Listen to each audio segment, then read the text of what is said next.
That was when she asked me the one question I dreaded the most. How was your journey? I just sighed, took a deep breath, and said the only word I could manage. It was a nightmare. I never want to recall it in my entire life. She said my dad called because they could not she called my dad so they could hear my voice, but I guess I was still in too much shock. I couldn't bring myself to say a single word. She quickly encouraged them to call back tomorrow, reassuring them that by then I would have come around. But sleep didn't really come. I kept tossing around, sweating previously, as flashes of everything that happened replayed in my head. When I finally managed to drift off, I woke up with the worst headache ever. I took some pain med and that helped a bit.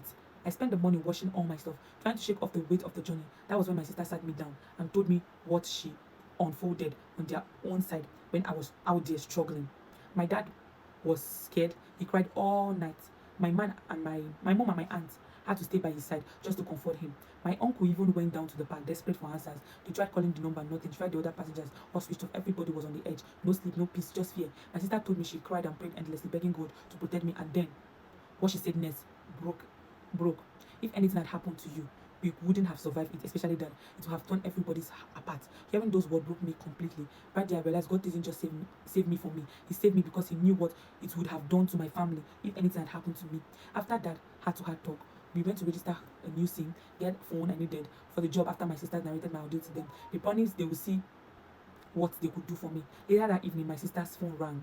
It was a strange number from my friend. She said my brother had told her what happened and she just wanted to check up on me. But then in the middle of our conversation, she broke the worst news ever. She said I needed to call our coordinator in school and explain my ordeal to her because project proposal was starting next Monday. She sent me the number and honestly, I thought my nightmare was over. But the next adventure turned out to be even worse than the first. Done with the chapter. What's in